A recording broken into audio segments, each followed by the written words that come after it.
Welcome, midnight listeners. Tonight, you wake up in the wrong century. There's something wet beneath your head. You don't dare lift it. In tonight's descent, we follow a story buried under centuries of silence. A tale that should have been forgotten, but wasn't. If you value the truth and don't mind a little discomfort, subscribe. But don't say you weren't warned. The lights, leave them on if you want. It won't help. Let's begin. You wake in the mud. It is not just water. There's a warmth to it, thick and bodily, and it clings to your skin with the reluctant pull of something that has already seen too much. The weight of your own limbs feels wrong, heavy as though someone else's blood has soaked into them. You try to move. The first thing you hear is not your breath, but the low, labored croak of dying men around you. The Catalaunian plains do not welcome guests. They bury them. Your teeth chatter not from cold, but from proximity. Something was just here beside you, breathing, watching. Gone now. The mist swirls low, unnatural, tinged with an odor of rot, sweetened by trampled vegetation, and a hint of iron that speaks a language your ancestors understood danger. You lift your head. Not far off, a standard leans askew in the muck, a Roman eagle, once proud, now drooping like a scavenger, too tired to fly. Its gold sheen is gone, scraped dull by wind and grief. You're not dressed for this, and that is a cruel joke. No armor, no helmet, just rags borrowed from the dead. That's a theme here. Borrowed from the dead. You'll get used to it. Welcome to June 41 AD. There is no clear front line. You're inside something that shouldn't have shaped battle in its third hour, spilling and curdling like milk gone bad. Somewhere, to your right, a horn sounds, not a call to arms, more like a dirge. It doesn't summon help. It marks a collapse. Roman legions, once drilled to perfection, now scatter like startled birds. But not because they're cowards. You'll learn quickly, cowardice doesn't keep you alive here. It's just less organized than desperation. To your left, the field seems quiet. Too quiet. That's where the earth eats the fallen. This region, what we now call northeastern France, should be verdant, peaceful. But the trees are gone. Burnt or stripped for siege towers that never got built. What's left is a gouged plain, the grass torn up by hooves, heels, and blades. The mud doesn't just grab, it pulls. You crawl to your knees and something beneath you pops. Not a bone of yours, someone else's, someone far older. You wonder how many bones lie beneath this place. Later, you'll learn the answer: tens of thousands. And that's only counting this battle. The Catalaunian fields were a tomb before they were a battleground. This place has always been hungry. Behind you, the wind shifts. You hear a scream, not a soldier's, higher, a child's. That should be impossible. But then again, logic is a modern luxury. The Huns didn't just bring warriors. They brought what fed them, what followed them. Camps were not clean. Children watched their fathers die with less emotion than livestock, and then were told to eat what was left. You swallow back bile. You'll do that a lot. Your hand finds a helmet in the dirt. Not yours. It fits poorly, and there's something still inside it. You don't check. You just wear it. The voice of the past is not loud here. It whispers not in Latin, not in Gothic, but in the universal tongue of dread. That feeling you get when your gut tightens and your skin crawls and you don't know why. But you do. You always do. To your east, beyond a broken cart whose driver now kneels headless beside his own axle, you spot movement. Not men, not yet. Birds, dozens of them. Black beady-eyed feathers, sleek and stained. You try to reassure yourself for carrion birds, nothing more. But they're not feeding. They're watching. Perhaps they know something you don't. Perhaps they remember. History likes to tell you that this battle was the last stand of a dying Rome against the fury of Attila. But what it forgets is this: no one was clean here. The Romans were desperate. The Goths, your supposed allies, were vengeful. And the Huns were hungry. And you're just in the way. Something rustles behind you. You spin. Nothing. Just a piece of red cloth tangled in a thorn bush. You approach cautiously. The cloth is a sleeve still attached to an arm. The rest is missing. The hand clutches a dagger, but the blade is snapped in half. Bent backward. You don't ask how. You've already started to understand the rules. Here, don't ask, don't dig, don't look too long. Your stomach growls. It's an odd thing to notice here, but it reminds you you're alive, and that here is an offense.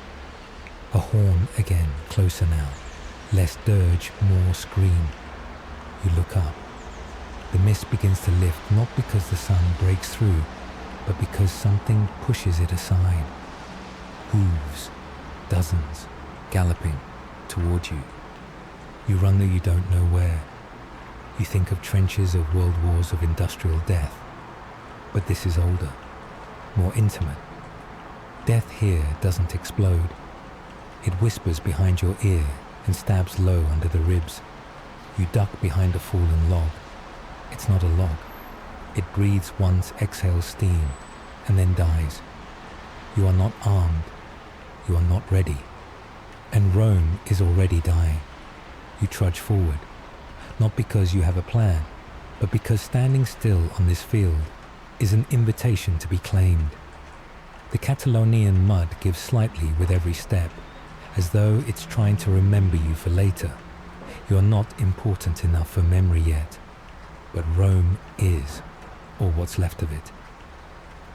The Roman command tent looms ahead, sagging under its own dignity. It's patched with mismatched fabric, some of it imperial red, the rest stolen from merchant wagons and dead allies. The standard flaps half-heartedly above the entrance. Gold thread, dulled to the color of bruised teeth. You hesitate, then step inside. Inside, it's not what you imagine. No polished armor, no sharp eyes and silent discipline. The air is hot and damp like breath trapped in a wool sack. 6 men stand over a table, maps spread out like entrails. General Flavius Aetius is among them. You recognize him not from school books, but from his silence. He doesn't speak. He watches, calculating. You realize something awful, something the chronicles never told you. He's not here to win. He's here to keep the body twitching. Rome is dying. That's not poetic. It's observable. The soldiers outside aren't Romans. They're mercenaries, foederati, barbarians in borrowed colors. The few true Roman soldiers you see are older, leaner eyes sunken too deep in the skull. They don't blink much. You wouldn't either if you'd outlived your nation. One of the officers points at a cluster on the map. Here the Huns will press hardest, he says. We hold with Visigoth infantry. A pause. They're not infantry, another mutters. They're animals. The room is quiet. Not because they disagree, because they know it's true. You watch them discuss war as if it's a card game. They count men not as lives, but as minutes of resistance. Time for them is flesh. Aetius finally speaks. We don't need to win. We just need Attila to bleed. His voice is low, smooth as stone. You don't know if he believes it. You don't know if he believes in anything anymore. A messenger enters, young eyes too wide for this century. He stinks of sweat and fear. The Alans broke formation. They're routing. Another silence. Then a shrug. They would. The Alans. You'll hear more about them. Horsemen from the east once fierce. Now mercenaries for hire. Rome made too many deals and the devil always collects. They were placed at the center of the line cannon fodder, if you'll forgive the anachronism. And now they run, because they were never here for Rome. They were here for silver, and now it's red. You step back outside. The tents nearby are collapsing under their own wet weight. You pass one and hear sobbing inside. Male, guttural, not pain, not grief, just a man remembering too much. He doesn't call for help, neither do you. The sky overhead bruises darker, though it isn't late, just heavy. The smell of burnt grain rides the wind. Scorched fields, scorched by Rome's own soldiers denying food to Attila's host. But it didn't matter. The Huns eat horses, and the horses eat everything. You stumble past a makeshift forge, blacksmiths working in silence. Not because they are disciplined, but because there's no joy left in what they do. One of them pulls a sword from the coals and plunges it into water. It hisses like a dying man. The blade's tip is notched. That's fine. No one expects finesse anymore. Just edge, just force. Someone grabs your arm. You flinch. It's a Roman officer. You can tell by the crest on his helm, though it's cracked and blood-smeared. His eyes are pale, almost blue. Too pale. You're not sure he sees you. Goths, he whispers. Keep your back to a wall. Then he lets go and walks away. You don't move. You hadn't realized how close you were to the Visigoth camp. They're laughing. Not drunkenly, not joyfully. Just laughing like dogs fighting over meat. You peek through the trees and see them gathered around a fire. One of them holds up a severed arm, human, waving it like a trophy. Others cheer. Your stomach tightens. These are your allies. They sacked Rome not 40 years ago. Now they're here supposedly under Aetius's banner. But loyalty doesn't live long in borrowed territory. The Visigoths fight for their king, Theodoric, and Theodoric fights only because he fears Attila more than he hates Rome. That, and he was promised land. Promises are cheap here. You notice something else on the fringes of the camp, a pile of armor, Roman armor, stripped, dented, blood-slick. You look closer. They're still ahead in one of the helmets. You realize the Visigoths don't distinguish between friend and corpse. Rome's alliances aren't forged, they're stitched, loosely, with gut string, and the wind is tugging at the seams. Behind you a tree cracks, not from wind, weight. You spin and catch sight of a figure moving through the underbrush. Not a soldier, a scout. One of Aetius's or one of Attila's, hard to say. The line is blurry, and then you see it, a coin, dropped in the mud. You pick it up. Silver Roman, a face stamped onto it. Valentinian III, the emperor, a boy emperor ineffectual hundreds of miles away.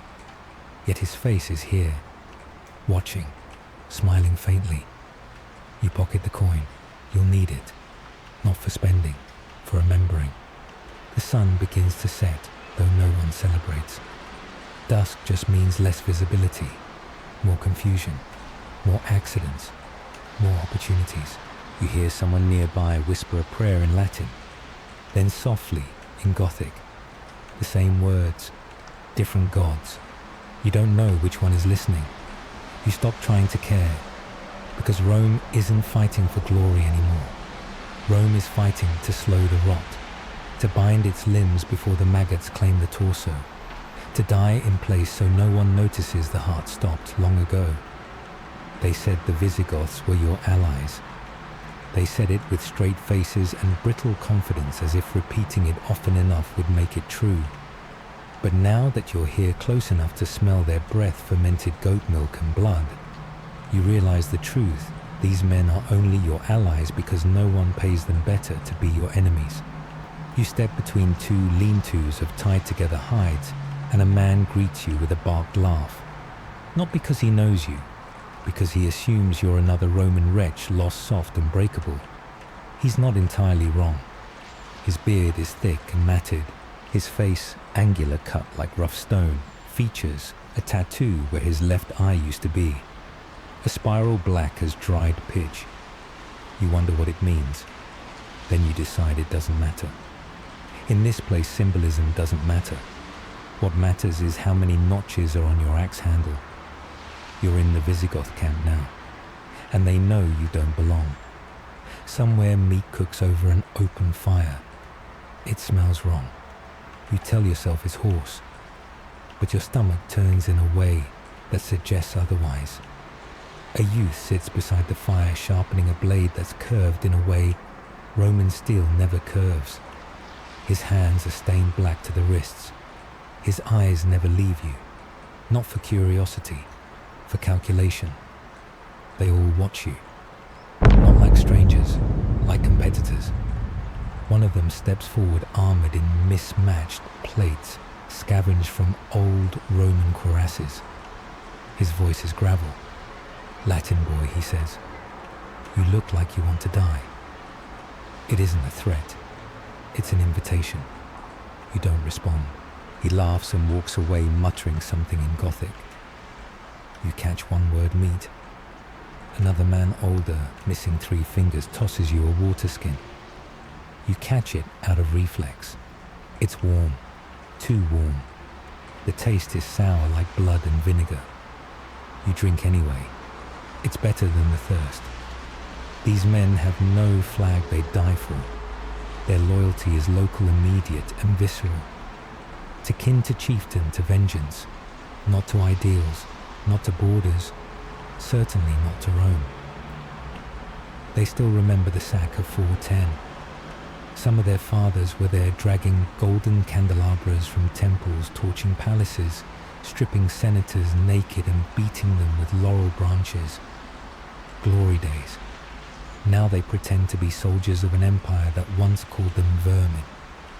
You begin to understand why they grin when Romans bleed. You pass a makeshift shrine, twisted bits of iron set into a crude circle surrounding a human jawbone with small teeth still intact. Offerings are scattered around it. A sliver of bone, a knuckle bone, something that might be a finger. You don't ask which god it's meant for. Gothic religion doesn't resemble anything clean. They worship through action, not prayer. Through the weight of a swing, the sound a man makes when his ribs cave the warmth of blood on cold hands. You begin to realize they are not trying to survive this war. They are trying to enjoy it. And yet these are the men holding your left flank. You see a Roman officer further ahead. He's arguing with one of the Gothic lieutenants, trying to impose formations, timing order. The Gothic man just laughs, then walks off. The Roman yells after him, voice cracking with frustration. No one listens. That's the chain of command here, suggestion, shrugged off by autonomy, wrapped in contempt. A boy passes you, perhaps 12 years old, wearing a belt of severed ears. Some are fresh. Others hang like dried fruit. He holds a dagger longer than his forearm. He doesn't smile. This is how Goths raise their sons. Not with lullabies, but with lists of names to avenge. And yet, despite everything, you're still alive. You haven't been gutted, roasted, or thrown into a pit. Why? Because you're useful. For now. Someone calls out in Gothic. The mood shifts. You look toward the ridge beyond the camp and see them cresting like black foam on a grey sea. The Huns. Even at a distance, they don't look like men. Not to these allies, not to anyone. Their shapes blur in the heat, shaggy, hunched legs, always in motion, faces hidden behind long mustaches and fur. Their armor is less decorative than functional. It doesn't shine. It absorbs the light. Their horses move like they've forgotten how to walk, only run, only charge, only trample. The Goths go quiet. Some spit, others mutter. A few begin to pace. You notice something odd. None of them turn their backs to the ridgeline. Not once. Even the drunkest, even the youngest.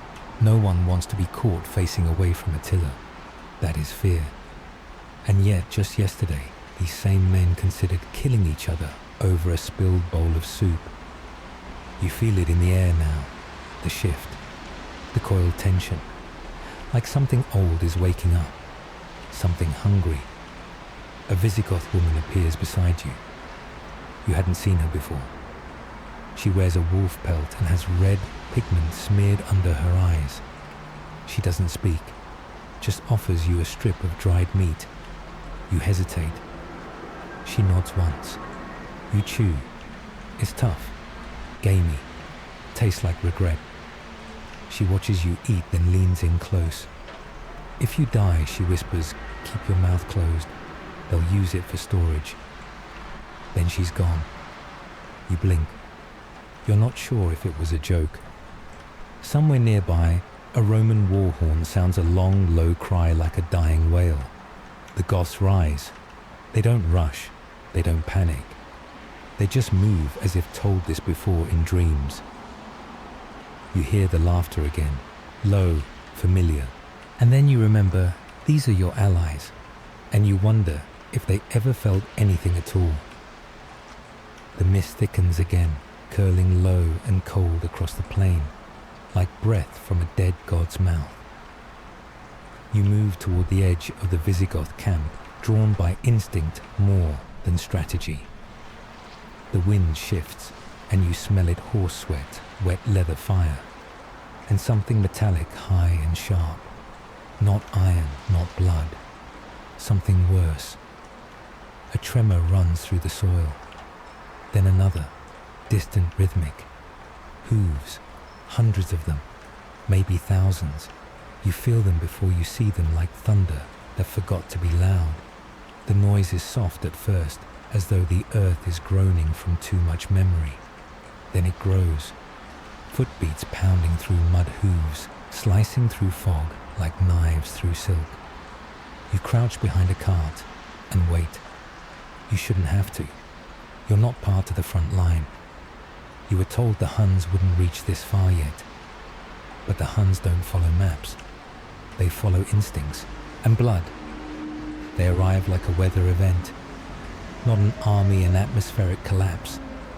Their horse archers burst through the fog, dismounting before they fully stop moving. Their bodies are compact, built for movement, not strength. Their faces are smeared with grease and soot.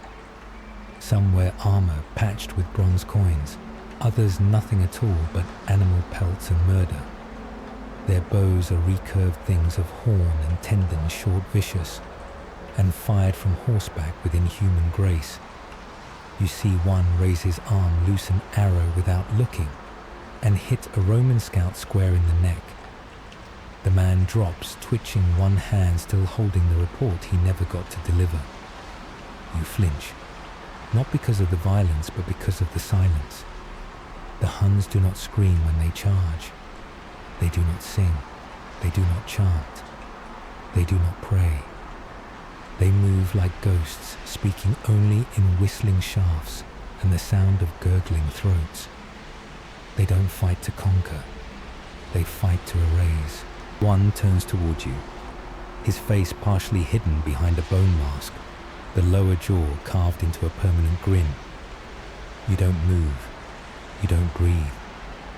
He rides past indifferent. You are not a threat. Not yet.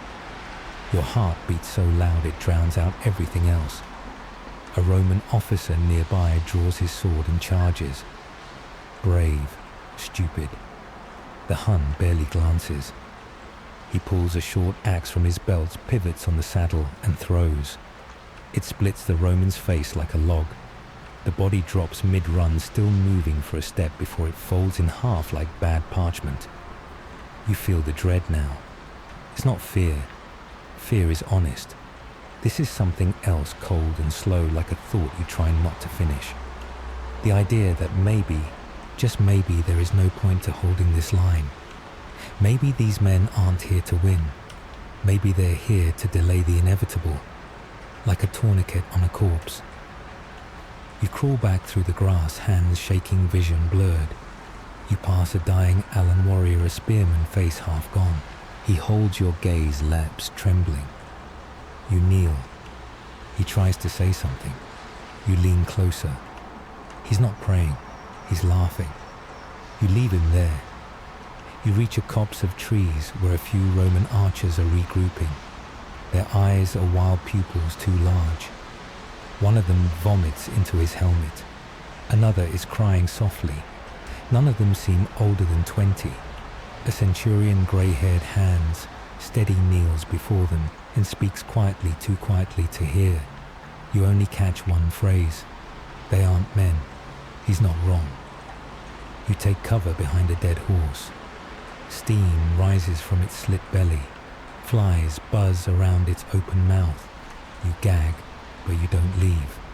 The corpse offers you something the army no longer can: stillness. Across the field, a Hun dismounts and kneels beside a fallen enemy. Not to loot, not to finish, to look. He tilts the Roman's face upward, runs his fingers along the jaw, then slices open the man's cheek and removes a tooth. Carefully, delicately, like it's a relic. Then he leaves the rest of the body untouched. You wonder how many of those teeth you've seen dangling from their necklaces. You hear a whistle, not from lips from a bone flute, somewhere out of sight, a signal. The Huns pull back, not chaotically, but as if the slaughter were scheduled to pause. Their horses move in unison like schools of fish in nightmare form. And just like that, they vanish into the mist again. The Romans don't cheer. No one breathes easier, because they know what this means. The Huns don't retreat. They reset. You wipe your hands on your tunic and feel something warm. Blood. Not yours, probably. You stand, because lying down is just dying with more patience. A field medic limps by, dragging a satchel of bandages that looks more like rags dipped in grease. He stops, looks at you, opens his mouth, then closes it. Nothing to fix here. Yet. You make your way toward a shattered siege tower that never got used. At its base lie two bodies half covered in dirt. Both wear Roman armor. Their eyes have been removed. You didn't hear screaming. You didn't hear anything. That's the Hunnic gift. There is no ritual in their killing, no ideology, no sense of sacredness, just efficiency wrapped in silence. The closest thing to religion you've seen in them is how they treat the skull. Decorated, preserved, respected. Everything else is meat. You once thought the Mongols were the pinnacle of mounted warfare. They learned from the Huns. Centuries later, echoes of Attila's method would ripple across Eurasia like frost spreading over a corpse. And you here now stand among its origin. Not in a tale of triumph, but a horror that history dulled with distance. But you're here. You hear the blood. You smell it. And it is not dry. You crouch again, because movement has returned to the mist. This time slower. Figures emerge, some crawling, some limping. Not Huns, not Romans, just men, bleeding, ruined, unsure which direction leads home. You realize something else now. Even if you live through this day, even if you walk away whole, you will never be clean again. You lose track of how long the fighting lasts. Time doesn't behave here, not the way you know it. There are no clocks, no horns for hours, only the rise and fall of screams, the crash of metal, the silence afterward. Daylight shifts without rhythm.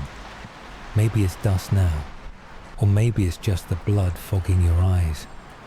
You follow a trail of footprints half filled with rainwater leading away from a collapsed palisade.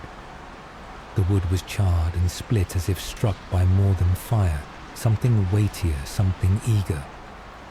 Around it lie the dead. Some face up, mouths frozen in disbelief. Others are face down, missing half of what makes them people. You hear the cries in two languages, Latin broken and prayerful, and Gothic angry and guttural. They weave together like a tapestry unraveling from both ends. You don't speak either fluently, but fear needs no translation. Ahead, the field has become a churned mess of bodies and weaponry. You try not to look at their faces, but your eyes betray you. One is a Roman centurion, his armor still polished even as his skull caves in like overripe fruit. Another is a young Gothic fighter, jaw missing neck covered in scratches, too small to be from a blade. You imagine fingernails. You step over him, and then you see her. A woman, maybe in her 30s, dressed in what's left of a Roman servant's garb. Her throat is cut neatly, no hesitation marks. The blood below her is congealed dark as pitch, but her eyes are still open, staring at the sky like she expected something to arrive. Maybe something did. Behind her, half buried in the mud, is a child's sandal. There is no child. You keep moving. Arrows are embedded in the soil around you, many never fired. Some broken, some whole. Some made of clean wood, others blackened. One is made of bone, sharpened to a vicious point. You pick it up, turn it slowly in your fingers. You wonder what animal it came from. Then you realize you don't want to know. You toss it aside. Nearby, a small group of survivors huddles in the lee of a splintered supply cart. 2 Romans, 1 Allen. One man whose allegiance you can't tell. He could be Visigoth, or he could just be tired. One of the Romans, his face wrapped in a bandage, gone stiff with dry blood, leans forward, coughing up something wet. Where's the front, he asks you. You don't answer, because you don't know, because it doesn't exist anymore. The front has dissolved. Now there is only the field. You sit for a moment, not because you want to, but because your knees choose for you. The world tilts slightly to the left. You close your eyes and hear the wind over bodies whistling softly through open mouths. You think of home. Then you stop. It's too clean a memory. It has no place here. A Roman war dog runs past matted limping, dragging its back leg like dead meat. Its muzzle is soaked in something red. It doesn't look at you. You don't look at it. You hear your name, or maybe someone else's. You look up. A cohort is regrouping a short distance away. Their standard is half burned, the eagle atop it missing a wing. A surviving officer barks orders through cracked lips, gesturing toward a low rise in the field. High ground. A last stand maybe. You stand. You follow. You don't get far, because then the noise changes. It doesn't grow louder. It just changes tone like a scream shifting into a laugh. You feel it before you hear it, a pulse in the soil, a kind of deep vibration. Men around you stop and look toward the east. The Huns are charging again, but this time they've brought everything. You see them crest the far ridge like insects spilling from a corpse. Horse archers in tight lethal clusters. Axemen with no shirts, their skins smeared with ash. Javelin throwers with tattoos carved, not inked, into their skin. And behind them, worse, comes the siege train. Not Roman, not Gothic. Hunnic ingenuity wrapped in rawhide and horror. Wooden frames dragged by oxen covered in tar and bone. One machine launches something. You don't see what. But when it lands, the sound isn't metal on flesh. It's wet. Screams follow. Some in Latin, some not. The charge hits. You're thrown to the ground by the impact, not from a blow, but from the very air around you, compressed by motion and momentum. Men fall beside you. Some are trampled. Others are sliced. One loses an eye and laughs while it pours down his face. You crawl. You grab a broken spear. Useless. The tip is snapped, and the shaft is more splinter than wood. Still you hold it, because you can't be empty-handed. It would feel like giving up. A Hun rider swerves past you, striking a Roman through the back of the head with a club wrapped in chain. The body drops like a puppet with cut strings.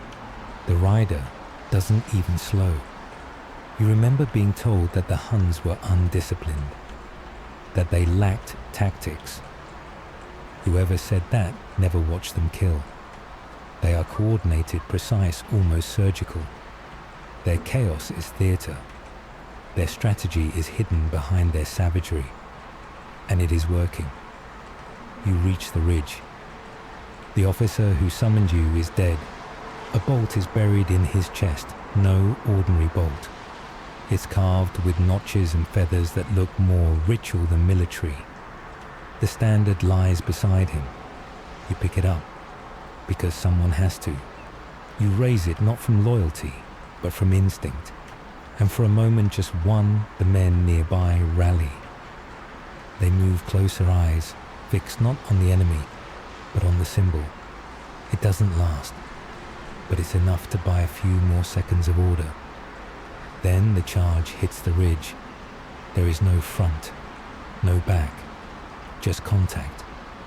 You swing the broken spear. It snaps fully this time. You grab a fallen sword, too heavy, too slick. You swing anyway. Someone beside you falls. Someone else steps forward. Then you hear a scream so sharp it doesn't sound human. You turn. A Roman soldier stabs a Visigoth through the stomach. Friendly fire. Except no one is friendly anymore. You retreat blindly into the smoke and haze. Somewhere behind you, someone is begging for mercy. Somewhere ahead, someone is begging for death. And in the middle, just you. Still standing, still unclaimed, but no longer sure whose side you're on. You stumble through what's left of the ridgeline. The ground beneath your boots has stopped pretending to be solid. Each step squelches into something that might once have been grass or meat or memory. Your legs move because they must. Not out of hope or duty, just motion, just forward. There's a smell now, stronger than before, acrid and sour. It seeps up from the dirt, coiling into your nose like smoke from a fire no one started. You pause. Then you realize it's not coming from the corpses. It's coming from the ground itself. The rain began hours ago, or maybe yesterday. You don't remember. But it's mixed with blood now, forming a paste that clings to you, enters your mouth when you breathe too deeply. You gag once. Nothing comes up. Your stomach gave up before you did. Then you notice them. The bones, not fresh, pale exposed. Root white, old. They rise from the soil like fingers trying to claw out of history. Ribs, jaws. Skulls split not by Hunnic axes or Roman gladii, but time. Shards of femurs poke through the mud like stakes. You step around one only to crunch through another. You're not the first to bleed on these fields. You won't be the last. This isn't a battlefield. It's a harvest. You kneel unsure why. The fog parts just enough to show you the pattern. Beneath the surface, tangled between roots and corpses, are whole skeletons, still arranged in rows, ancient formations, a massacre buried under a newer one. You look to your left. A half-decayed skull, its teeth still clenched in a scream, stares back. Something rests inside its mouth. A coin. Not Roman. Older. Celtic, perhaps. A burial offering. You feel something behind you. You don't turn. You don't need to. It's not a person. It's the place. The Catalaunian fields, remember. And they are always hungry. A scream rips through the mist. Close. Desperate. You run toward it because anything is better than standing still with the dead. You find the source moments later. A Roman soldier pinned beneath a broken cart. One leg crushed. He sees you. He gasps. Help me. You hesitate. There is a moment sharp and quiet where you weigh the truth. He will not survive the night. Maybe not the hour. The cart is heavy. The mud is deeper here. You'd have to dig. He sees your pause. Please. And that's when it hits you. He's not begging for his life. He's begging not to die alone. You kneel and take his hand. It's cold. You lie to him. It's going to be all right. He nods, once eyes fixed upward. You wait with him. 17 seconds. Then he stops breathing. His grip tightens before it loosens. His last act was trying not to let go. You pull your hand away. There's a wedding band on his finger. You take it. You don't know why. You move again. Through the fog. Through the bone field. The land slopes downward. You follow it because you have no better idea. You hear voices ahead, low, muttering, strained. You crawl the last stretch on your stomach and peek through the grass. A pit. You don't know how deep. You can't see the bottom. But it's filled with bodies. Not just fresh ones, rotting ones. Flies cluster thick enough to form a second skin. A group of men stands around the edge, Huns, laughing. One of them spits into the pit. Another tosses a torch. Flame blossoms below. Someone inside screams. Not dead then. You move back quietly, hand over mouth. You don't know what's worse, that someone was thrown in alive, or that it might have been done for fun. You loop wide around the pit. You'll never forget the sound of the fire catching on flesh. You find a tree line, shelter, or something like it. You crouch beneath a fallen pine. Everything is wet. Your hands are shaking. You inspect the wedding ring. You think of the man who wore it. You wonder if his wife will ever know. Then you wonder if she's already dead. Your fingers close around the band. You hear rustling behind you. You freeze. It's not a Hun. It's not Roman. It's a child. A boy. Maybe 10. Shirtless legs bruised, carrying a stick sharpened at both ends. He stares at you without blinking. His face is smeared in ash. You speak. What are you doing here? He doesn't answer. He moves past you, kneels at a body you hadn't noticed. A Roman soldier. The boy touches the corpse's chin, closes the eyes. Then he cuts a strip of cloth from the man's sleeve and ties it around his own wrist. He looks at you once more, then vanishes into the trees. You don't follow. The boy wasn't scavenging. He was collecting. You sit under the pine and close your eyes, just for a moment. The ground shifts beneath you. A dream, no. A memory. You see yourself not now, but before. Standing in a museum reading a plaque, the Battle of the Catalaunian Plains, June 451 AD, one of the last great victories of the Western Roman Empire. Victory. That word tastes different now, because here on the ground it feels like a lie. You open your eyes, the fog has thickened again, and you realize you've lost the path. There is no path, only ground that remembers everything, and it is remembering you. You see a banner, then nothing. At first, it's a glimmer in the mist cloth, catching the breeze crimson smudged with dirt, folded like wet skin.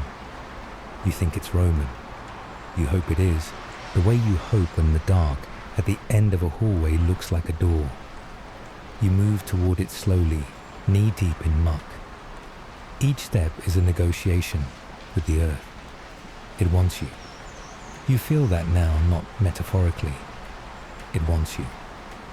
Something below the surface shifts as you move, as though you've disturbed something ancient and buried that prefers to remain forgotten. Then comes the sound. Not thunder, not wind, drums, but they're not played by hands.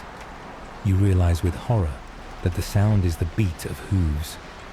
Hundreds of them pounding forward in slow unity, not rushing but building. A rising heartbeat from beyond the fog. You freeze. You know what's coming. Not where it will hit or when, but that it will. You start to turn back. Then you see the banner again. Closer now. flapping above the broken corpse of a standard bearer impaled upright on a bent spear. His face is gone, not removed, not crushed. Gone as though something sucked it inward. You don't get to ponder long, because the charge hits. Not beside you, through you. You see nothing, just vibration and movement and sound. Horses scream like people. Men scream like animals.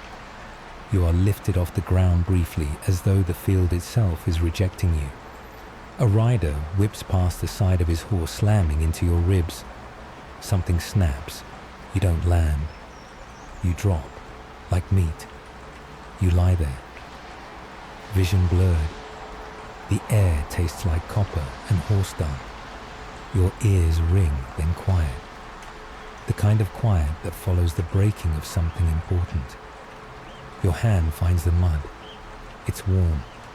You realize it's not rain pooling beneath you. It's blood. Yours maybe. You don't check. You already know it doesn't matter. Then you hear the slow clop of hooves. Deliberate. Casual. A rider pacing the aftermath. You turn your head just enough to see him. A Hun. Not a warrior. A collector. He walks among the bodies, reins in one hand, a curved blade in the other. His armor is stitched from human skin. Some pieces are tattooed. You recognize one glyph as Roman, another as Gothic. You wonder if he ever knew their names. He stops beside a corpse, dismounts, kneels, reaches into the dead man's mouth and removes something. A tongue. You close your eyes. Not to hide, but to deny him the satisfaction of another face. He moves on.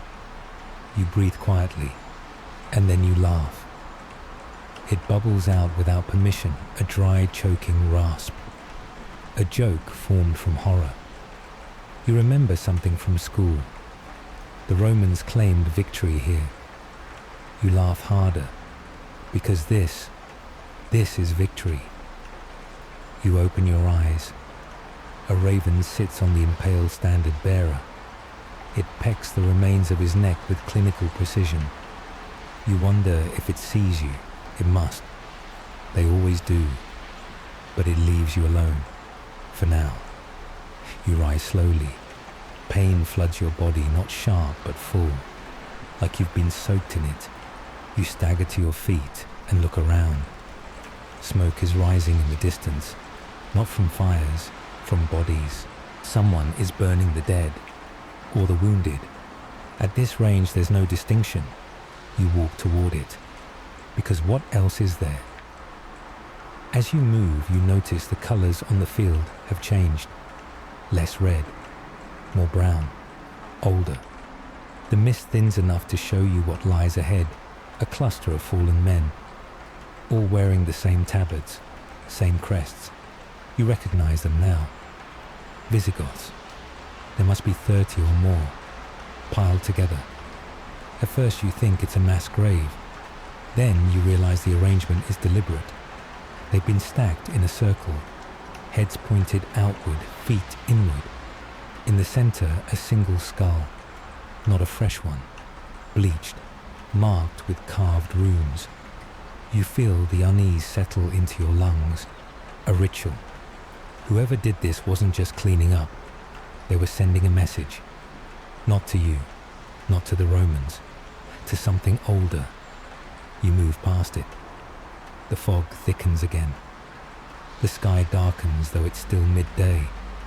The sun, strangled behind clouds, casts no shadows.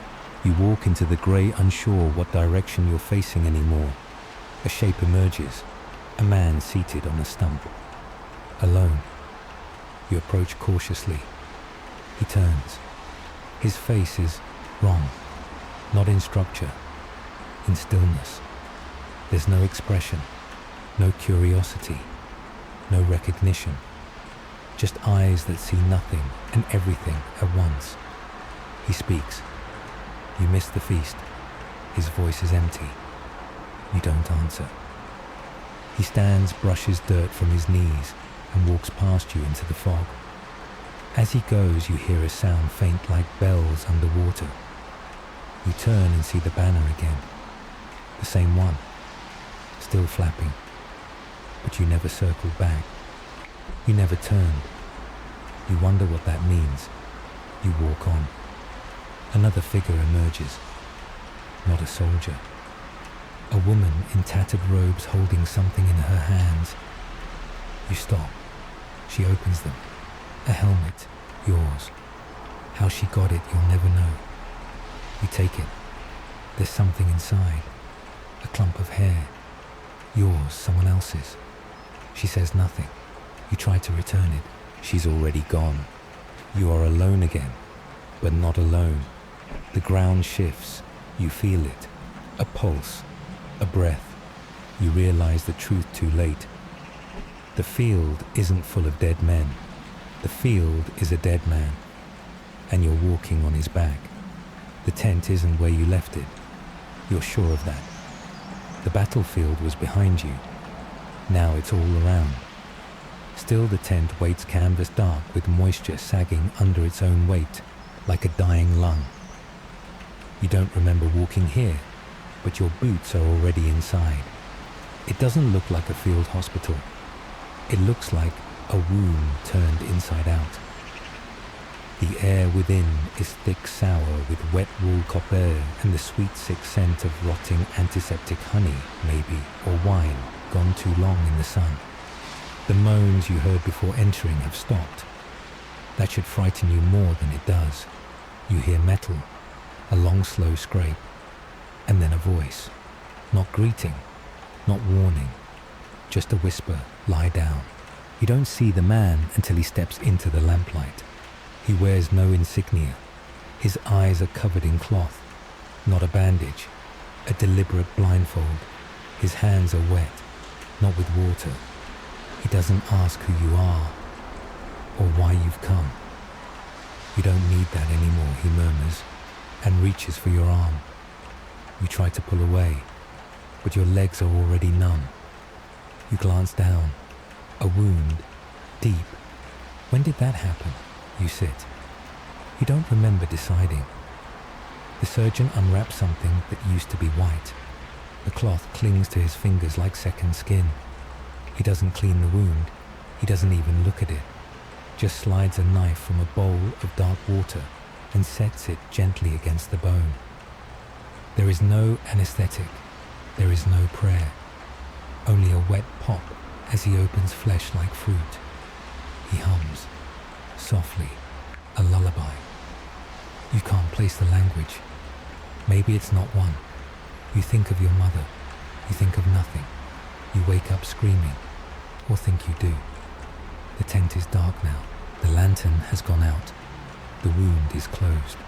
The pain is different, colder, distant, like it happened to someone else. You try to stand. You fall. You crawl instead. Past shadowed figures under blankets, each one still a stone. You count 12. Then stop. One of them is humming. The same tune the surgeon sang. You reach the flap. Fumble it open. The night outside is absolute. No stars, no torches, no firelight. Just smoke and mist and silence. You limp away, cradling your arm. It no longer feels like yours. The bandage is stiff with dried fluids. Beneath it, something pulses in a rhythm not quite your own. You stumble toward a dim flicker in the distance. Firelight. A camp. Not Roman, not Gothic. Smaller. You hide behind a tree and watch.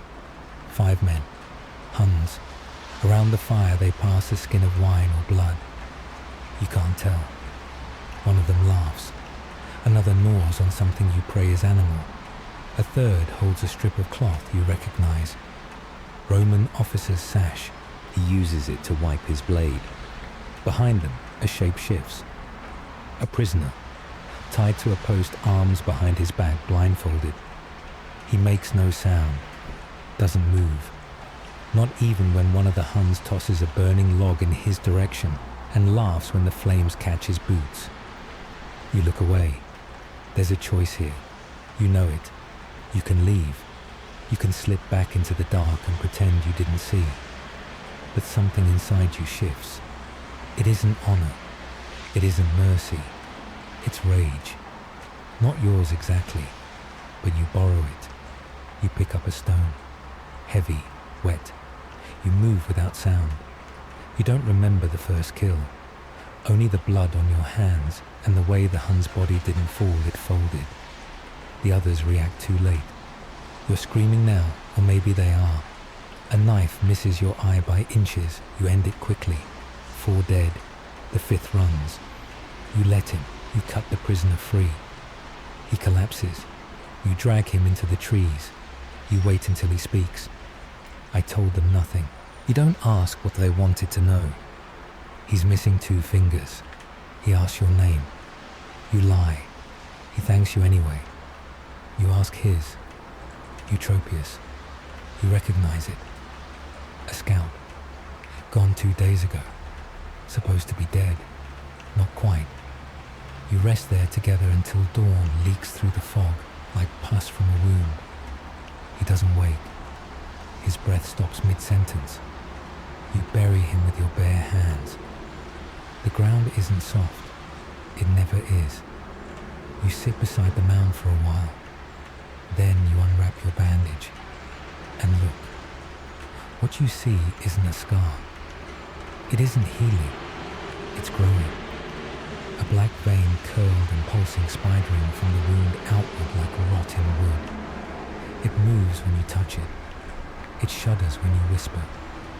You think of the surgeon, the blindfold, the humming. You wonder what he put inside you. You wonder if you're still entirely yourself. You wonder if you care. Something howls in the distance. Not a wolf, not something with a name. You wrap your arm again, tighter this time, and stand. Whatever happens next, you won't watch it happen lying down. It's night again, though the sun never fully rose. The fog has begun to glow green in places, amber in others, as though something buried deep below the battlefield is trying to burn its way out. You feel it always underfoot now. A slow pulse beneath the soil, like something enormous is sleeping just inches down, or breathing. The camp is quiet. That isn't good. Men should be drinking, arguing, dying in their sleep. Instead, there's only the crackling of small fires and the slow drip of dew from canvas to earth. You walk between tents, limping, your bandaged arm twitching with phantom itches. Every now and then it tightens. The pulse quickens. You pretend not to notice. At the far edge of the camp, by the blackened remains of a cooking pit, a boy waits. You see him before he sees you. His eyes reflect the fire, not like a cat, like a mirror. Too clean for this place. He wears no armor, no shoes. His tunic is mottled with old stains, blood, pitch, something darker.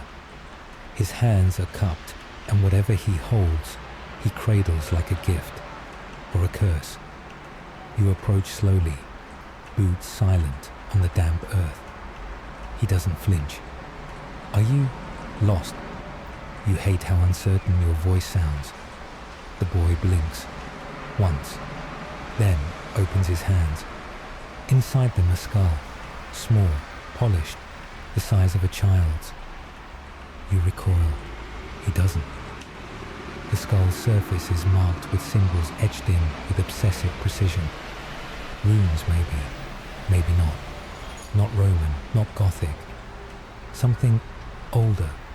You try to read them, but your eyes won't hold focus. The boy smiles, not warmly, not with affection, but like someone who's seen what comes next. This is yours, he says. Your stomach tightens. You want to refuse, to step away. But your hand moves without your consent. You take the skull.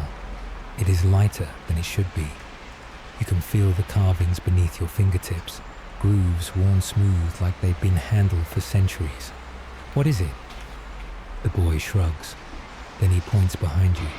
You turn. Nothing. just tents. Fog, shapes. When you turn back, the boy is gone. Not walking, not fading, gone. But the skull remains. You try to drop it. You try again. Your hand won't open. The bones in your wrist seize. Your fingers curl tighter. The skull is part of you now. You wrap it in cloth, hide it in your pack, pretend you still believe in coincidences. The rest of the night goes on. There's no sleep. There's only the sound of insects returning to the field. Not buzzing, clicking, like bone against bone. You sit by the fire and watch other soldiers pretend to be alive. They drink. They sharpen rusted swords. One man plays a lute with 3 strings and sings in a language that hasn't been spoken for 300 years. You wonder if he knows. He stares at the fire as he plays. His eyes are empty. Across the flames, a young Visigoth polishes a helmet made of gold and enamel. Too fine for this field, too untouched. You ask where he got it. He tells you with a laugh, from a man who thought it would protect him. You ask what happened. He holds up a pouch. It jingles. His teeth are in here. They're lucky. The others laugh. You don't. The man beside you offers a drink. You refuse. He shrugs, takes a long swig, then gurgles. You watch his eyes bulge. He clutches his throat, then collapses. No one moves. You stare. Then you realize his mouth was full of beetles. They spill from his lips, scuttling across the dirt, vanishing into the night. Still, no one reacts. The man across from you mutters, he owed someone. It happens. You sit in silence for a long time. Eventually you sleep. Not because you're tired, because your body gives up. The dreams return. They always do now. You are walking a spiral trench. Bodies are stacked into the walls. Eyes still open. All of them look like you. You reach the center. There sits the skull. It's grown. You kneel before it. It whispers something, but the words come out inside your head. You scream until you wake. Only you don't. Not yet. You're still in the trench, still kneeling, still holding the skull. It opens its jaw, and then you're up. The camp is gone. Dawn is somewhere behind the clouds, but there is light now. Dim, sickly, enough to see the trail leading back to the ridge. Something is calling. You feel it in your gut, in the marrow of your still twitching arm. You follow. Along the way, you pass a tree stripped of bark. At its base lies a single foot, human, still in a sandal. No blood, just placed there reverently. Above it, a message carved into the trunk. You walked the wrong path. You walk faster. As you crest the ridge, the full field opens before you again. The aftermath. Corpses spread like spilled seed. No birds, no dogs, just silence. At the far edge you spot movement. A man, tall, cloaked. He holds a spear in one hand, a child in the other. Not dragging, not harming, just carrying. You call out. He turns. His face is smooth. No features, no mouth, just eyes. Too many of them. He looks at you, and you understand the skull the boy gave you. It was yours, but not yet. And if you stay here long enough, it will be again. At first you think it's just another ruin. Chapel, half buried in the earth, its stones slick with moss, its roof collapsed under centuries of disuse, or a single well-aimed catapult.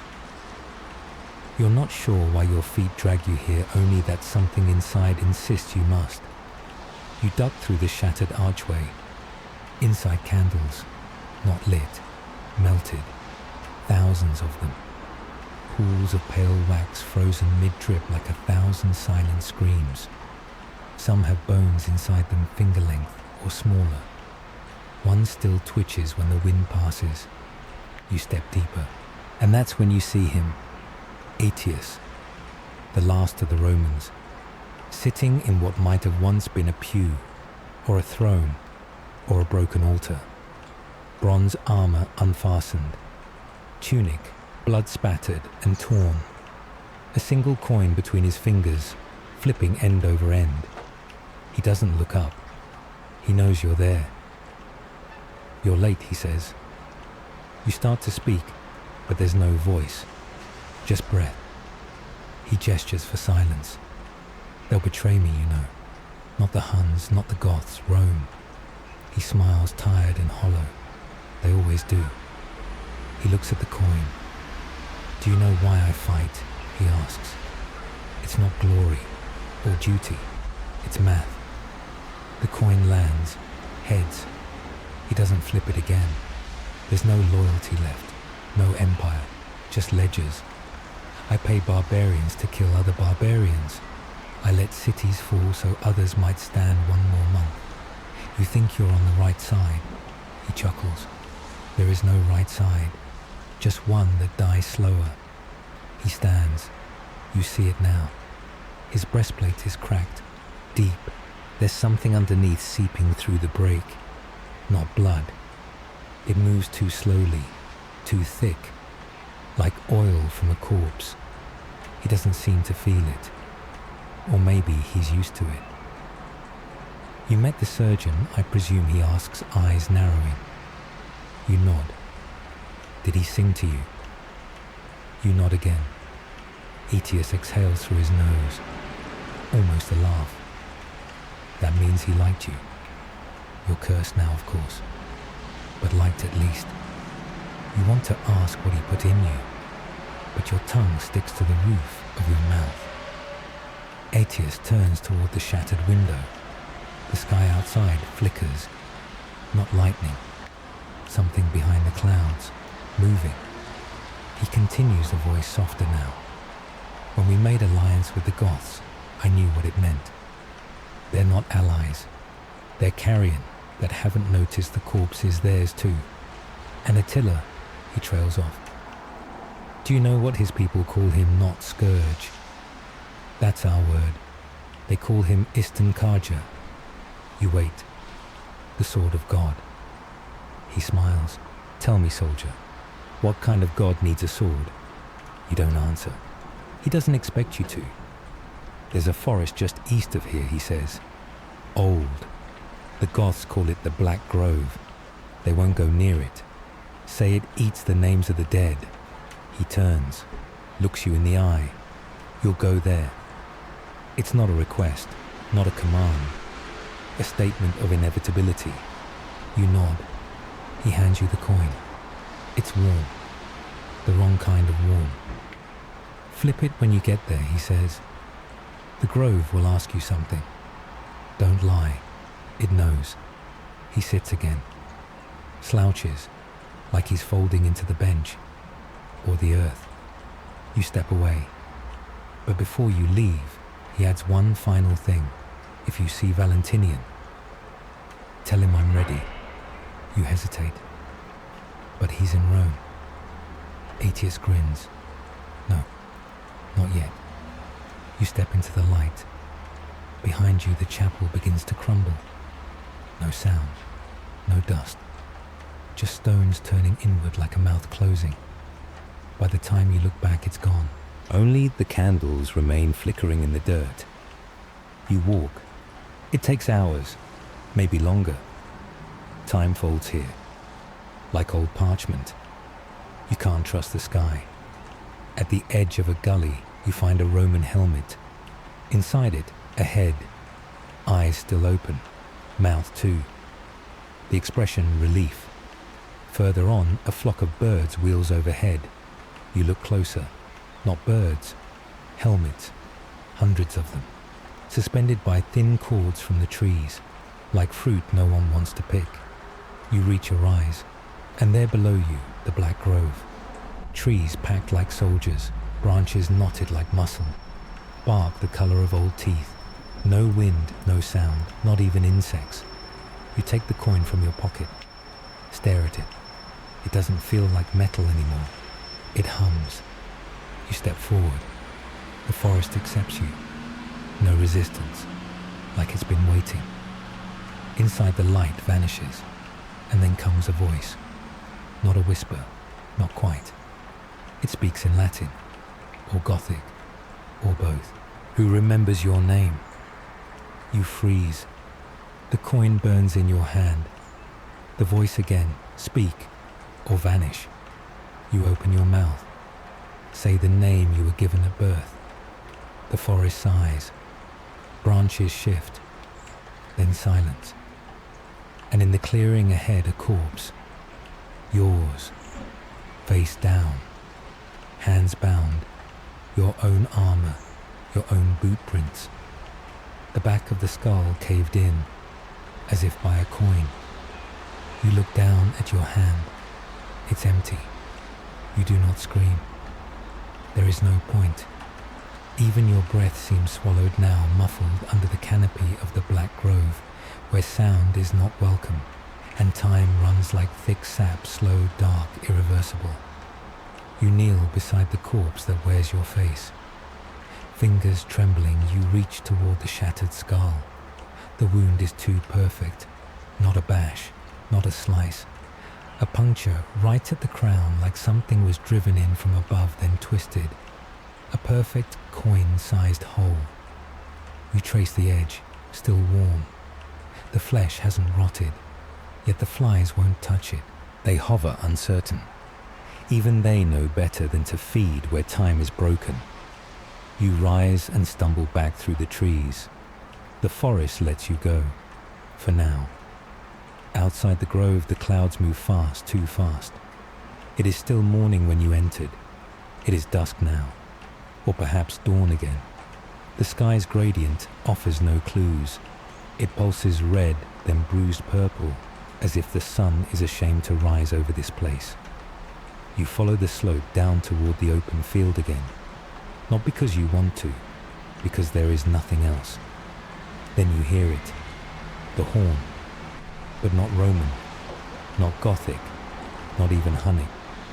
This one is lower, ancient, bone deep. It doesn't call to the ears, it calls to the spine. You drop to one knee before you realize you've done it. All around you soldiers do the same. 1,000 men brought to heel by a single note. Above the clouds break, and something steps through. You look up just in time to see the sun vanish behind it. The eclipse. It wasn't in any record. No chronicler wrote it down. No monk painted it in their manuscripts. But it was there. It is there. A massive disk eating the light from within. But it's not the moon. It breathes. Its surface ripples like oil over water. Faces flicker across it, old, half-formed, wide-mouthed, and hollow-eyed. And at the center, a ring, like the iris of a god that forgot how to blink. The horn blows again. The earth answers. It opens. Not all at once, just small cracks at first, then wider, then screaming. Men fall in, horses shriek. Arrows turn in the air mid-flight and drop like they forgot how to fly. You stumble backwards into a ditch. Behind you, a banner collapses. A Roman eagle clawed away by wind that shouldn't be there. And from the fissures they come. Not Huns, not Goths, not Romans. Things that wear armor and skin, but not correctly. Helmets where there are no heads. Teeth in places where there should be none. One of them turns to you. Its voice is that same horn, but whispering now, almost sweet. You called us, it says. You shake your head. You did nothing. You took the coin, it insists. You did. You remember now. Etius, the flip, the grove. Everything has a cost. And the sun is gone now, replaced by that black disk spinning slowly. Men begin to flee, but their shadows remain behind. You see them still standing, still fighting. One of them turns to you. It is your shadow. It smiles. You look down. There is no shadow beneath you, only a long, deep gouge in the earth as though something was dragged from you. Behind you, you hear Latin prayers, then gurgles, then laughter. Not the joyful kind, the desperate kind. You follow the sound staggering toward what remains of the Roman line. They are breaking, not from wounds, from understanding. They have seen something, been shown something, and now they cannot hold weapons, cannot stand. They claw at their faces, trying to unsee. A man collapses beside you, shaking, muttering in Greek. You catch fragments. The sky we built lies never a god only teeth. You step over him. And there among the ruin, you see Attila. Yes, that is him. You know because your body tells you it is. Even though he wears no crown, no armor, only a shroud of skin stitched from 100 peoples. His eyes do not blink, his mouth does not move, but the air around him hurts. You feel it in your bones, in your temples, behind your eyes, and those behind him, the Huns, are silent, too silent. No war cries, no chants. They march like they have already won, like they only came to collect something long overdue. Etius is not here. You look for him, but only find his coin buried halfway into the earth, still humming. You bend to touch it. The sky flickers again, and you remember. They say there was no eclipse. They say no such thing was recorded. No chronicler wrote of it. But there are gaps in the accounts. Hours unaccounted for, names missing. A sun that sets and rises in the same sentence. And above it all, the shape in the sky turns again. You stare. It stares back. There is no battle now, only harvesting. The field, they said, would decide the fate of Western Europe. They didn't tell you what won. Not in their scrolls, not in their lectures. But you know. You remember now. This was not a battle. It was a summoning. The Huns just the bait. Rome, the ritual knife. And the field, the altar. You fall to your knees. Blood pours from your nose, from your ears, from your eyes. And you finally understand why the eclipse wasn't recorded. Because no one who saw it lived long enough to write. There is no victory cry, no triumph, just chewing. The silence after the slaughter isn't silence at all. It's a wet sound, rhythmic and low. The sound of teeth meeting resistance, flesh separating from bone. Not all the mouths belong to the living. You walk among the aftermath. The field has become a dining hall, and the feast isn't metaphor. You see a man wearing a Roman tunic sitting cross-legged beside a campfire made of shattered shields. He holds a thigh in his hands, human, still steaming. He doesn't flinch when he sees you, just nods as if sharing would be a courtesy. I waited 3 days at Chalons, he says almost cheerfully. Didn't eat then, now I eat. You back away. You shouldn't be here. You know that. But your legs take you further in. Visigoths, reeking of smoke and blood, are laughing around a roasting spit. Something crackles on the fire. Limbs arranged like decorative skewers. A skull rests nearby, filled with wine or something darker. They pass it like communion. One offers it to you. You do not take it. He shrugs. More for me. You pass a cart piled high with corpses, Roman, Gothic, Hunnic. It doesn't matter now. They're meat. Sorted, not by allegiance, but by condition. A leg twitches on top. No one notices. You move on. You hope this is a dream. You pray it is not memory. Then you see the girl. No older than 12. Hair braided with beads. A Gothic style. She sits quietly beside a mound of heads. Her fingers are slick. She's peeling the face off one of them like a fruit. There's no fear in her eyes, only focus. You crouch beside her. Try to speak. She holds something out. Not a knife. a necklace woven from knuckle bones. Yours maybe, or someone like you. They said the empire is forever, she murmurs. I think this is forever. You don't reply.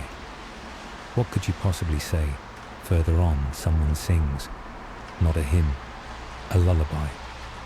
The voice is low male off key. You follow it until you find the source. A Roman soldier, still in full armor, rocking something back and forth in his arms. A helmet. Inside it, a severed head. He sings to it, gently. You recognize the tune. You remember hearing it once in a church long ago. It was meant for children, meant to soothe. It doesn't soothe now. The soldier catches your eye.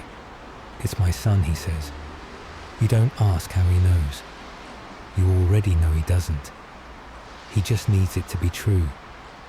You pass him by, careful not to disturb his rhythm. Across the field, someone laughs. A familiar voice.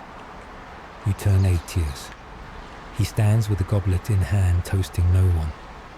Can you taste it? He calls to the air. The end, it's got a body now, a tongue. He drinks, spits. Still too sweet, he mutters. You ask him why he's here. Didn't he die? He shrugs. Soon perhaps, but not yet. Rome still needs me. One more chess piece before the board burns. He walks toward you, expression unreadable. Did you think the Huns were the threat? That's adorable. His voice is colder now. They were never the end, just the invitation. You remember the Black Grove, the eclipse, the face that wore your face. He nods. You're catching up. He beckons, and you follow him to a ridge overlooking the remains of the battlefield. You see it now. Not just bodies, patterns, arranged in arcs, spirals, symbols drawn in corpses and limbs. Not art, not accident. You look closer. It's the same pattern you saw in the surgeon's tent, carved into bone, etched into wax, branded into your dreams. You ask Attila what it means. He smiles. It means someone answered. You turn away. You want to run, but you don't. You can't. Instead, you walk back through the feasting camps. You hear a Visigoth mutter. He was smiling when he died. Another replies, the Huns cut their tongues out before battle. No screams, only breath. I hate that. You pass soldiers sewing flesh into cloaks. One tries his on. It doesn't fit. The girl is gone now. Only the mound of heads remains. The lullaby still hums, but its singer has stopped moving. He rocks the helmet out of habit now, a reflex of madness. Aetius stands at the center of it all, a conductor with no orchestra. He speaks, but not to you. Let Rome remember this day, not for glory. Let her remember who she became to survive. He raises the goblet once more, drinks deep, then throws it down. You bend and pick it up. It's made from a skull, not just any skull. You know this one. You've seen it before. In the surgeon's tent, polished, marked. The markings glow now faint and red. Inside the goblet, a tongue, still twitching. You drop it, back away, stumble. The earth breathes beneath your feet, soft, swollen. You realize it's not ground, it's skin. You are walking on a layer of flesh stretched thin over something ancient, and it is waking. You hear the cracking now, deep groaning shifts like trees bending. But there are no trees here, just ribs, enormous, invisible, until now. You see the pattern of the bones, and in your chest something opens, not metaphorically. Something opens, like a door. The rain begins not as water, but as teeth. They fall in clusters, pattering against helmets and bouncing from mail. You catch one in your palm. Human molar, child-sized. The root is fresh. You don't ask where they're coming from. You look up anyway. The sky is not sky anymore. It's a ceiling of jaws, some wide open, some clamped shut, and all of them moving not in sync, but in hunger. Across the field, a Roman cohort lights torches. It seems hopeful until they turn, not toward the dark, but toward the rest of the camp. You watch it happen. No declarations, no orders, just movement. Swords drawn, faces hollow. The first strike comes fast. A centurion slams his blade into the neck of his second. No shout, just the hiss of wet steel meeting vertebrae. Others follow. Etius doesn't stop them. He watches arms crossed as his own men reduce each other to twitching fragments. You approach him stammering a question that can't form. He speaks before you do. They weren't ours. Not really. Rome hasn't had soldiers in years, just debtors with armor. A blade clatters to the ground nearby. A young man, maybe 17, falls to his knees. His eyes are wide, unblinking. "I don't want to," he whispers. A fellow Roman steps behind him and slits his throat anyway. You flinch. The blood sprays warm across your arm. You do not wipe it away. You hear a voice behind you whispering, "Now you belong." You turn. No one. Just footprints. Bare, deep. Headed toward the east line. The Gothic camp. You follow. Not because you want to. Because something in your legs obeys. It isn't far. The Visigoths are quieter now. Not silent. Muffled. You round a tent and see them. Heads down. Kneeling. Not in prayer. In listening. Each one holds a blade to their own throat. Not pressing. Just resting. You ask what they hear. None answer. But a child looks up. He smiles. There's music in the marrow. You back away. Trip. Fall. Land in something soft. It yields. It grasps. You scramble up. A pit. Not dug-grown. Filled with armor. No bodies. Just blood. Bone. And coins. So many coins. Each one has a face. Not the face of an emperor. Your face. Screaming. The pit gurgles. Something underneath wants out. You hear metal bend, leather snap. The armor begins to twitch. One breastplate inflates. A helmet quivers. And then it moves. Not upward. Outward. The pile is swelling like lungs taking breath. A Gothic warrior approaches. He sees it too. Whispers, "That's not ours," and plunges his sword into the center. Nothing happens. Then everything does. The pit erupts. The coins fly. They slice through air like blades. 3 men fall before anyone moves. You run. Trip. Your hands land in muck. Only it's not muck. It's ash soaked in blood. You bring some to your nose. Smell the past. Burned libraries. Collapsed temples. Rotted scrolls. History reduced to sediment, and someone fed it to the ground. You stand. Before you torches flicker. The Roman defectors are dragging Gothic captives into a circle, one by one. Ropes, stakes. They work without joy, without hatred, just ritual. A voice chants in Latin, then switches to something older, much older, a language without vowels. Each bound captive is forced to kneel, a coin pressed to their forehead. Then the knife, always the same stroke, right to left, like writing. Their blood runs down channels dug in the dirt. Patterns again.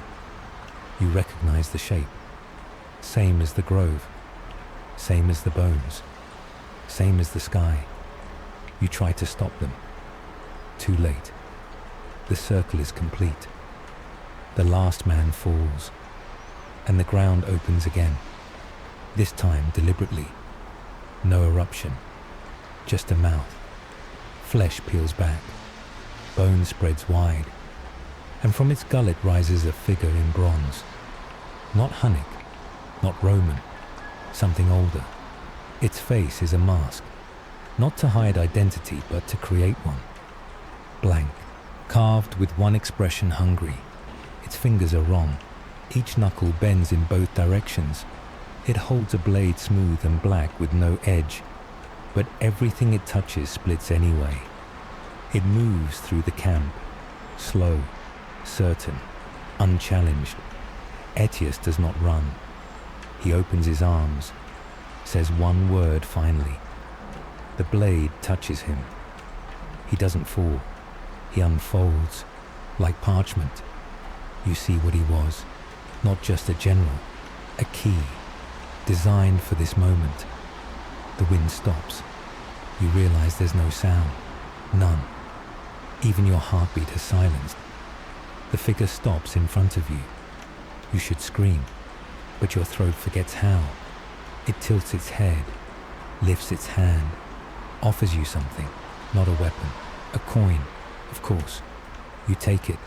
It burns into your palm. No pain, just recognition. The figure nods, then walks on, toward the east, toward where the sun should rise. But it never will. Not here, not after this. You look down. Your shadow has returned, but it is not yours. It's watching you, and it's smiling. You are not alone in your skin anymore. It starts with the eyes yours, but they flicker. A split-second delay between blink and vision, as if someone else is borrowing your sight and returning it out of sync. You rub them, hard, but the blur doesn't clear. Instead it spreads. Your fingertips twitch independently. The inside of your cheek tastes of coins and old teeth. And your tongue, it's trying to speak even when you're silent. You press your hand to your throat. Something hums beneath. Not a voice, a vibration. Like a second heart learning the rhythm. You walk, not because you want to, because you are walked. The ground crackles beneath your boots. Not frost, not bone. Paper, thousands of pages written on human skin. Ink of blood, bile soot. One curls around your ankle as you move. Words in Latin, then Gothic, then a language that isn't carved by human mouths. You dare to read it. Just one line. It says, "You were always meant to be last." You don't know if it's a promise or a sentence. Behind you, the field is emptying. Not of people, but of meaning. Shapes remain. Faces still scream. But the intent has gone. The purpose is finished. You walk past a banner planted deep into the earth. Roman. The eagle defaced, its eyes gouged. A second banner flutters beside it, one you've never seen. White silk, no sigil, only a single black line vertical. A cut, a warning, or a welcome. You move on. The survivors cluster near a stream, not to drink, to watch. The water has stopped flowing, not frozen, hesitating. Beneath the surface something moves, not fish, not debris. Eyes, thousands, blistering the current. A woman leans in, whispering to the reflection. "I saw my son," she says, "but he's older now." And wrong. She steps in. The stream doesn't ripple. She disappears as if swallowed by cloth. You do not follow. Instead, you find what used to be your camp. It's ash and grease now. Your bedroll is intact, but something is sleeping in it. You approach slowly, pull the blanket back. It is you, sleeping peacefully, only older. Your own face but worn, eyes sunken, teeth filed. You reach out and the sleeping version grabs your wrist without opening its eyes. "You're late," it says. You ask who it is, but it just smiles. I'm who wins. It lets go, rolls away, begins to hum a tune you don't know until you realize it's your mother's voice. A lullaby, the same one the mad soldier sang. You run, and the landscape bends. Not metaphor, not madness, actual warp. The hills lurch, reshaping into rib cages. Trees become fingers. The sky fractures like broken porcelain. Time folds. You are somewhere new or older. A different version of the battlefield. Earlier, before. Bodies whole. Flags upright. And they see you. Dozens of them. Romans, Goths, Huns, all turning at once. Eyes wide. Not in recognition, but horror. You look down. You're not in armor anymore. You're naked. No, not naked. Dressed in absence. A void where your body should be. Your form outlined in shifting blackness. And the battlefield screams. They charge not at each other but at you. You run, again and then again, until it happens. The snap. Not bone. Not sanity. Something more fundamental. Like a mirror inside your chest finally shatters. You fall, and the world pauses. One breath, held by the universe. And then the carnage resumes. But something's changed. You are invisible now, unseen, untouched. The battle passes through you, as if you are already ghost. You walk among them. See Aetius die, not by blade, by whisper. Something leans into his ear, featureless, vast, and he crumples like parchment in flame. You see Attila miles away laughing, blood on his lips, but his eyes are terrified because he sees it too. What's been invited, what cannot be undone. The man in bronze, still walking, never running, toward the east, toward the sun that won't rise. You catch up. At last, he turns to you, and this time removes his mask. There is no face, only a mirror. You see yourself, but not now. You see what you will be, or might have been. You raise your hand, touch the glass, and it is warm. You ask it, was this always the ending? It replies without sound, but you understand. No, but it is the most honest. You sit beside it, on the last hill of the battle. Below the field boils with decay. Men scream, horses fall, fire dances, and the rain resumes. This time it's not teeth, it's tongues, thousands. Some still whisper. One lands beside you twitching. You press it to your palm. It fuses. And now you know things. You remember who wrote the skin books, who carved the runes into the soil, who fed Rome to the worms beneath. It was never the Huns, never the Goths. It was you, all along. You sit on the last hill, and everything below you stops moving. Not slowly, all at once. It's not death. Death is noisy. Death leaks. Death has smell. This is conclusion. Like a curtain drawn tight over a stage whose play was never meant to end. The battlefield is frozen. Men mid-swing, mouths agape. Arrows suspended like insects in amber. Even the blood mid-spatter hangs weightless. You blink. Nothing resumes. Your tongue fused with that fallen whisperer begins to hum again. The lullaby. But this time it's sung back to you. From the valley, from the river, from under your skin. You are not alive, but you're not dead. You're something else. You rise, no bones cracking because they're not yours anymore. The sky is wrong again. A second sun hovers, black, inverted, weeping light. Its rays cast shadows that crawl upward. You look to the east. There is no east, only the edge, a wall of rotted air stitched with seams of memory, and behind it eyes. 1, then 100, then a choir of them, watching, waiting. You know what they are. Not gods, not demons, reviewers. You're part of a story now, and they are checking your lines. You feel judged, not for morality, for authenticity. Were you honest? Were you useful? Did you scream when they needed fear? You begin to tremble, not from cold, from comprehension. You turn. The bronze figure is beside you again. But now, its mirror face is cracked. You see others inside it. All the ones who stood here before you.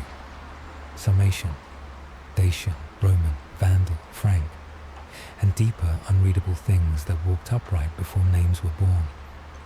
They all ended here. The bronze figure tilts its head. One last offering. A blade, not ancient, not ornamental, yours. The first thing you ever owned in this life. Its hilt still slick with your sweat. The implication is clear. End it. Join the pattern. Complete the glyph. You raise the blade. You press it to your own sternum. But your hand stalls, and you ask something no one's asked before. What happens if I don't? The field twitches, as if startled. The sky tightens. One of the frozen soldiers begins to bleed again, just a trickle, then a scream, then movement. You broke it. Whatever this place was, chamber memory trap, it's unraveling. You run, again. But it's different this time. You're not running from, you're running out. And the world follows. The hill collapses behind you in sheets of brittle time. You hear Attila's last breath taken in another place, in another future. You hear Rome's last fire swallowing its own books. You hear a baby cry in a tent, far away, and you know he will cause the next war. It's all still happening. But you are slipping through it, not surviving, escaping. You stumble into a grove, a real one. Trees green, not twisted. Soil dark, not red. Bird song, not bone song. But you are still wrong. You don't belong here anymore. You smell wrong. You remember too much. And there at the center of the grove is a boy. He's carving a figure from bone. Not knowing it's a key. Not knowing you were him. You watch. He looks up. And for one moment, one final moment, you see recognition in his eyes. Then it's gone. He forgets. You step back into the shadow. You carry it now, and the world will feel it. Not today, but soon. You walk toward the next century. It's already bleeding for you. Time drips again, one heartbeat at a time. The hill you stood on is dust now reclaimed by the silence that bred it. They'll say Rome didn't fall that day. They'll say it lingered, staggered forward, choked on politics and pride. But you know the truth. Rome died when it invited strangers into its bones and found comfort in the rot. Aetius, the last Roman, fed the war and called it policy. Attila the Scourge was never the monster. He was the mirror. The battle of the Catalaunian plains was not a clash of empires. It was a ritual. The final offering before the world changed hands. The last time men believed war had winners. You walked through its center, felt your face stretch into someone else's, felt your blood pulse in time with forgotten drums, felt your name scraped away by tongues not meant to speak it. And now you remember too much to sleep, too much to speak. You can only listen.